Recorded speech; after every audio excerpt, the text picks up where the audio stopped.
আপনাদের সাথে আজকে শেয়ার করব একটা অল পারপাস গ্রেভি। আমরা যখন সুইজারল্যান্ড গেছিলাম তখন কিন্তু এরকম একটা গ্রেভি দিয়ে ওখানে আমরা ভাত খেয়েছিলাম। তখন থেকে ওটা মুখে লেগেছিল, তাই ওটাকে ভাবলাম বাড়িতে ক্র্যাক করা যাক। দেখতে পেলেন তেলের মধ্যে ৮-৯ কোয়া রসুন, তারপরে হাফ টমেটো, একটা গোটা পেঁয়াজ ভালো করে একটু হালকা ভেজে নিলাম। তারপর ওগুলোকে নিয়ে একটা মিক্সি জারে যখন এটা ঠান্ডা হয়ে যাবে একটা স্মুথ পেস্ট বানিয়ে নেব। আমরা যারা বিদেশে থাকি তারা তো চাইলেই সবসময় রেস্টুরেন্টে গিয়ে কিছু একটা খেয়ে আসবো সেরকম সম্ভব নয়। তার কারণ এখানে সমস্ত রেস্টুরেন্ট বা কোনো ইন্ডিয়ান রেস্টুরেন্ট স্পেশালি বা ইন্ডিয়ান কোনো শপ বা স্টোর এগুলো অনেক দূরে দূরে, একটা শহর ছাড়িয়ে আর একটা শহরেও যেতে হয় অনেক সময়। সেই কারণে কখনো যদি আমাদের কোনো কিছু খেতে ইচ্ছে করে তখন ঘরে বানিয়ে ফেলাটাই একমাত্র অপশন। ভালো করে গ্রাইন্ড করে নিয়েছি ঠান্ডা হওয়ার পরে। ওটাকে এখন ঢেলে দিচ্ছি ওই যে অবশিষ্ট তেলটা ছিল প্যানের মধ্যে, ওখানেই দিয়ে ভালো করে নাড়ছি। এরপর একে একে নুন, স্বাদ মতো চিনি, তারপর যে বেসিক যে মশলাগুলো হয় সেগুলো মানে হলুদ গুঁড়ো, লঙ্কা গুঁড়ো, ধনে গুঁড়ো, জিরে গুঁড়ো, এগুলো বেসিক মশলাগুলো সুন্দর করে দিয়ে ভালো করে কষিয়ে নিতে হবে। যতক্ষণ না মশলা থেকে তেল বেরোচ্ছে ততক্ষণ ভালো করে কষিয়ে নিতে হবে। আর তারপরে অ্যাড করে দিতে হবে একটু জল, দিলেই তৈরি হয়ে গেল আমাদের অল পারপাস গ্রেভি। এই সিম্পল গ্রেভিটাকে আরও মজাদার বানানোর জন্য সবার শেষে অ্যাড করতে হবে হাফ কাপ দুধ।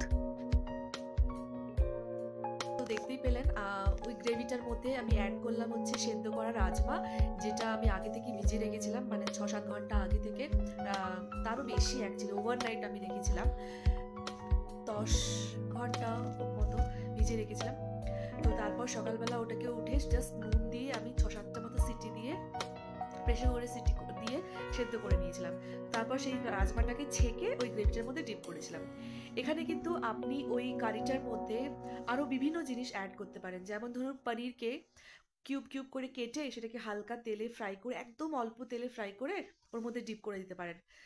যদি মাশরুম থাকে আপনার কাছে তাহলে কিন্তু ওই মাশরুম আপনি ভালো করে হলুদ, নুন আর গরম জলে ভালো করে সুন্দর করে চটকে ধুয়ে কেটে হাফ করে ওটাকে কিন্তু ওর মধ্যে ডিপ করে দিতে পারেন, দিয়ে একটু ফুটিয়ে নিলেই হয়ে যাবে আমাদের একটা মাশরুমের কারি।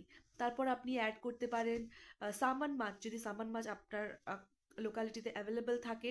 সামান মাছকেও হালকা, একদম ভীষণ নরম মাছ তো, ভীষণ হালকা একটু হালকা ফ্রাই করে ওর মধ্যে ডিপ করে দিতে পারেন, খুব টেস্টি লাগে।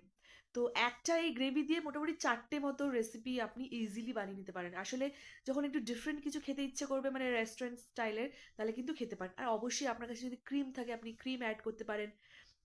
তারপর তো এই একটা গ্রেভি যেটা ইজিলি বানানোও যায়, মানে যারা হস্টেলিয়ার, যারা একা থাকেন তারা কিন্তু অবশ্যই মানে খুব ইজিলি বানিয়ে নিতে পারবেন। আর আমাদের তো কোনো অপশনই নেই, মাঝে মাঝে বানিয়ে নিতেই হয়, নাহলে অনেক দূরে দূরে এখানে রেস্টুরেন্ট আছে, ইন্ডিয়ান রেস্টুরেন্ট, যেখানে আমাদেরকে ছুটতে হবে খেতে। তো সেই জন্য ঘরে বানিয়ে ফেলাটা মানে অনেকটা বেশি ইজি তার থেকে। তো এই ব্যাপার। তো আপনারা ট্রাই করবেন, আর ভালো লাগলে অবশ্যই আমাকে জানাবেন। আর আপনারা কোন রেসিপিটা ট্রাই করলেন সেটাও কিন্তু জানাবেন, মানে মাশরুম দিয়ে, পনির দিয়ে, নাকি সামান মাছ দিয়ে, নাকি রাজমা দিয়ে, আমাকে কিন্তু অবশ্যই জানাবেন। আর আমরা না এই এই জিনিসটা খেয়েছিলাম অ্যাকচুয়ালি সুইজারল্যান্ডে, তো সেখানে মানে জাস্ট মুখে লেগেছিল, এত সুন্দর। আমরা একটা ইন্ডিয়ান রেস্টুরেন্টে খেয়েছিলাম, আমরা পনির খেয়েছিলাম, এই গ্রেভিটাই জাস্ট ছিল। তো তাই জন্য ভাবলাম আপনাদের সাথেও শেয়ার করি, কত ইজি অথচ রেস্টুরেন্টের মতো একটু ডিফারেন্ট লাগে। আপনারা অবশ্যই কিন্তু ট্রাই করে দেখবেন। চলুন টাটা এখনকার জন্য, বাই।